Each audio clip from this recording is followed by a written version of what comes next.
Hello friends.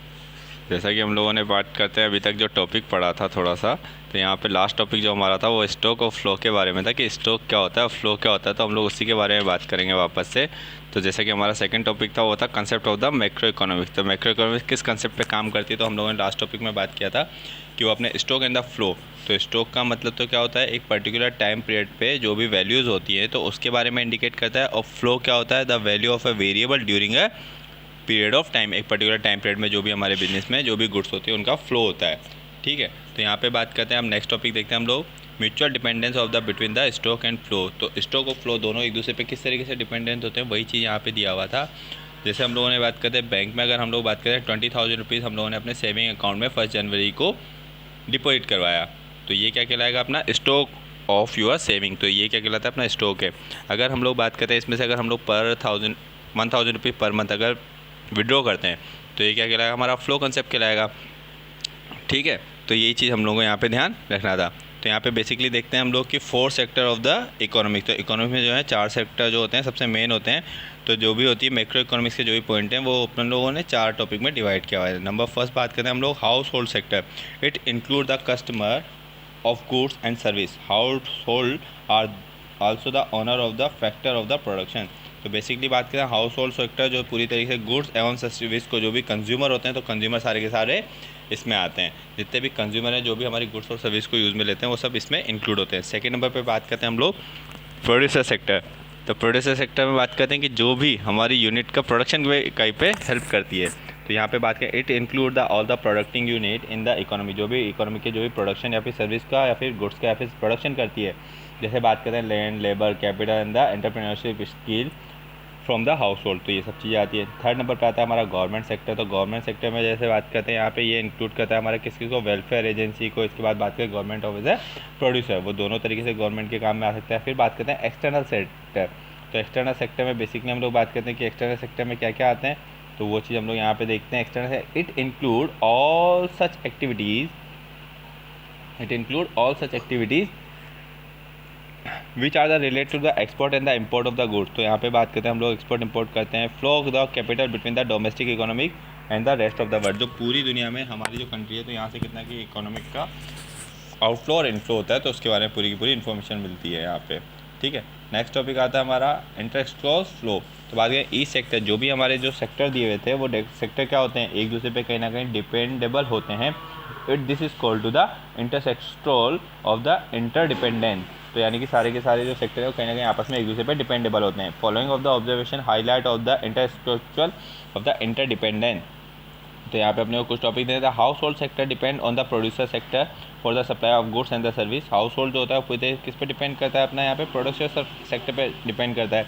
Producer sector depend on the household sector, ये भी कहीं तक इसे किस पे डिपेंड करता है, पूरी तरीके से हमारे हाउस होल्ड पे डिपेंड करता है। The supply of the factor of the production, these are needed to the production of the goods और सर्विस। याद रखना, हाउस होल्ड है वो किस पे डिपेंड करता है, हमारे प्रोड्यूसर पे, और प्रोड्यूसर किस पे डिपेंड करता है, हाउस होल्ड पे डिपेंड करता है। फिर बात करें government sector depend on the producer and the household sector of its tax and the non tax revenue. जो गवर्नमेंट सेक्टर है पूरी तरीके से किस पे डिपेंड करता है, अपने प्रोड्यूसर और हाउस होल्ड पे बात करते हैं। And the producer and the household depend on the government of the administrative service. तो government beside of the law and the order and the deficiency. तो पूरी तरीके से सब लोग एक दूसरे पे कहीं ना कहीं पे डिपेंड होते हैं। इसके बाद बात करते हैं हम लोग intersectoral interdependence lead to the intersectoral flow either in the forms of the goods and the service or the form of the money. Intersectoral flow in the form of the money is called to the money flow. तो basically बात करते हैं जब भी कोई भी goods और service का एक फॉर्म से दूसरे फॉर्म में कहीं ना कहीं पे ट्रांजेक्शन होता है तो वहाँ पे जो मनी का फ्लो होता है तो उसी को हम लोग क्या बोलते हैं, मनी फ्लो कहते हैं। नेक्स्ट पॉइंट बात करते हैं हम लोग real flow. Real flow refer to the flow of the goods and the service among the different sector of the economy. जो भी इकोनॉमिक सेक्टर के अपने जितने भी सेक्टर्स होते हैं, चाहे गवर्नमेंट सेक्टर हो, प्रोड्यूसर सेक्टर हो, कंज्यूमर सेक्टर हो या एक्सटर्नल सेक्टर हो, वहाँ पर जिस तरीके से हमारी गुड्स और सर्विस को हम लोग फ्लो करवाते हैं तो ये क्या कहलाते हैं, हमारे रियल फ्लो कहलाते हैं। ठीक है, तो जैसे यहाँ पे एक एग्जांपल दिया होता था, illustrate real flow in the case of the sample 2 sector of the economic, the household sector and the producer sector. तो यहाँ पे बात करते हैं हाउस होल्ड सेक्टर और प्रोड्यूसर सेक्टर दोनों कहीं ना कहीं एक दूसरे पे डिपेंडेबल होते हैं। ठीक है, नेक्स्ट बात करते हैं हम लोग मनी फ्लो की बात करते हैं। तो money flow refer to the flow of the money across the different sector of the economic. जितने भी यहाँ पे बात करते हैं मनी फ्लो होता है, यानी कि एक सेक्टर से दूसरे सेक्टर में जिस तरीके से मनी का आना और जाना लगा रहता है, वो पूरी तरीके से क्या कहलाता है, मनी फ्लो कहलाता है। Flow of the factor of the payment of the producer to the household sector and the flow of the money from the household sector to the producer sector. तो यहाँ पे बात करते हैं household sector से producer sector, और producer sector से जो भी मनी है, तो हम लोग क्या करते हैं, किसी चीज़ को अगर परचेज़ करते हैं तो उसके बदले में हम लोग पेमेंट करते हैं, ठीक है। और प्रोड्यूसर सेक्टर जो होता है, जो भी पेमेंट करता है वो फैक्टर सर्विस पे पेमेंट करता है। तो ये पूरी तरीके से यहाँ पे इन्फॉर्मेशन दिया हुआ था, ठीक है। फिर नेक्स्ट टॉपिक हम लोग बात करते हैं यहाँ पे सर्कुलर फ्लो ऑफ इनकम। हमारी इनकम का किस तरीके से सर्कुलर फ्लो होता है, तो उसके बारे में बात करते हैं। In every economic the three activity never stop. तीन चीज़ें कभी भी नहीं रुकती। नंबर फर्स्ट होता है production of goods and the service का कभी नहीं रुकना। देन बात करते हैं हम लोग generation of income in terms of the wages, interest, किसी भी तरीके से, एंड द एक्सपेंडिचर। तो हम लोग बात करते हैं यहाँ पे तीन चीज़ें कभी नहीं रुकती। नंबर फर्स्ट पे बात करें production in the service, second number पे बात करते हैं इनकम, और नंबर थर्ड पे बात करते हैं expenditure. These activities are the lifeline of the economy. ये तीनों ही चीज़ें एक तरीके से इकोनॉमिक की लाइफ लाइन है। The concept of the economy does not exist without this activity. इनके अलावा तो कभी भी इसको यूज़ में ही नहीं लिया जाता, ठीक है। It is difficult to the trace of the beginning of the these activities and it is the impossible to the predict their end. और कभी भी इनको आपस में नहीं रोका है। Production, income and expenditure are the flow of the variables. ये सभी चीज़ों का क्या होता है, फ्लो होते हैं। These have been the existence like a circle without a beginning or an end। तो ये सर्किल का कभी भी ना तो बंद होती है, तो ये सर्किल रेगुलर चलता रहता है। तीनों चीज़ों का प्रोडक्शन होता है, गुड्स का प्रोडक्शन होने के बाद उसको डिस्ट्रीब्यूट करते हैं, वापस से जनरेट होता है। तो यही चीज़ अपने हो जाता है। Three phases of the circular flow. Show the three phases of the circular flow in economics. तो इकोनॉमिक्स में तीन फ्लो दे रखे थे। नंबर फर्स्ट पे बात करें हम लोग production and the goods and the service, जो गुड्स से अपना प्रोडक्शन होता है। फिर इसके बाद बात करते हैं the generation of distribution of income. तो इनकम में हम लोग क्या करते हैं, इसको कहीं ना कहीं जनरेट करते हैं। इसके बाद बात करते हैं डिस्पोजिशन और एक्सपेंडिचर ऑफ इनकम। तो इनकम का जो भी एक्सपेंडिचर होता है, तो सिंपल सी बात करते हैं कि हम लोग सबसे पहले क्या करते हैं, रॉ मटेरियल को परचेज़ करते हैं। उसको परचेज़ करने के बाद उसका production goods and the services पे प्रोडक्शन करते हैं। प्रोडक्शन करने के बाद क्या करते हैं, उसको मार्केट में सेल करेंगे, तो वापस से क्या होगा, इनकम होता है। तो यही पूरा का पूरा आपने को यहाँ पे सर्कल दिया हुआ था। नेक्स्ट टॉपिक में हम लोग बात करते हैं phase of production. The production refer to the value of the addition worth rupees the 5000 rupees the convert into the share of worth rupees 10,000। तो बेसिकली द वैल्यू कितना एडिशन हो गया। फेज ऑफ द प्रोडक्शन का मतलब क्या होता है कि आप एक तरीके से क्या होता है, जो भी आपके प्रोडक्शन की वैल्यूज़ होती है, तो उसमें लगातार क्या करते हो, उसकी वैल्यू को कहीं ना कहीं बढ़ा देते हो। जैसे बात करते हैं कि अगर कोई चेयर वुड थी, तो लकड़ी अगर हम लोगों की थी वो 5,000 रुपये की थी, इसको हम लोगों ने किस में कन्वर्ट कर दिया, चेयर में कन्वर्ट करते ही इसकी वैल्यू क्या बना दी, यहाँ पे 10,000 बना दी। तो कितना एडिशनल हो गया, 5,000 रुपीज़ का एडिशनल प्रोडक्शन हो गया। What is the production mean, the phase of the production in the circular flow mean of the process of the value of the addition of the producing sector. तो producing sector में किसी भी चीज़ का production करके उसकी value को include करना, उसकी वैल्यू को इंक्रीज़ कर देना, यही क्या कहलाता है, हमारा फेज ऑफ प्रोडक्शन कहलाता है। Phase of the income generation it's also called to the phase of the distribution. For the rendering their factor service to the producer, the household get to the factor of the payment, rent for land, interest on capital, wages, salary and the labor and the profit of the entrepreneurship. तो basically बात करते हैं, अगर income generation की बात करते हैं, तो इनकम किस तरीके से बात करते हैं यहाँ पे, तो यहाँ पे बात करते हैं जब भी कोई प्रोड्यूसर होते हैं या फिर हाउस होल्ड होते हैं, तो वो क्या करते हैं, लैंड के लिए रेंट देते हैं, इंटरेस्ट ऑन कैपिटल पे करते हैं, वेजेस, सैलरी, लेबर को प्रॉफिट देते हैं, एंटरप्रेन्योरशिप के लिए देते हैं। तो ये सब चीज़ें एक तरीके से किसका पार्ट हो जाता है, अपना इनकम जनरेशन का पार्ट हो जाता है। From the view of point, ठीक है, from the view point of the household these are the factor income. तो बेसिकली बात करते हैं अपन लोग, अगर हाउस होल्ड की बात करेंगे, घरेलू लोगों के लिए बात करते हैं, इनकम का फैक्टर होता है। Those in the phase to the circular flow these are the generation of income as a consequence of the production of the service and the goods and service। Phase one, यहाँ पे in the phase one में अपने को जैसे दिया हुआ था किस तरीके से यहाँ पे वैल्यूज दे रखी थी। Now value of the addition to the convert into the factor income, और किस तरीके से वो वैल्यू में लगातार बढ़ती चली जाती है। नेक्स्ट टॉपिक पे बात करते हैं हम लोग यहाँ पे phase of the disposition and the expenditure. Where does income go, income कहाँ जाती है? It is spend and the dispose to on a purchase of the final goods and the service. जब भी हम लोग क्या बात करते हैं, अगर हमारी इनकम है तो इनकम को हम लोग कहाँ पे खर्च करते हैं? तो इनकम को बेसिकली हम लोग बात करते हैं हमारी गुड्स एंड सर्विसेज को लगातार यूज़ में लेने में खर्च करते हैं। When a house hold by A final good, जब भी हाउस होल्ड जो भी होते हैं, घरेलू लोग होते हैं, कुछ भी चीज़ को खरीदते हैं, there is the consumption expenditure. तो बेसिकली बात करते हैं किसी चीज़ को कंज्यूम करने के बदले में जो पेमेंट करते हैं वही क्या कहलाता है? उनका कंजप्शन एक्सपेंडिचर कहता है। When the producer by a final good, जब भी प्रोड्यूसर जो है वो अगर फाइनल गुड्स को कहलाते हैं तो these are the investment expenditure.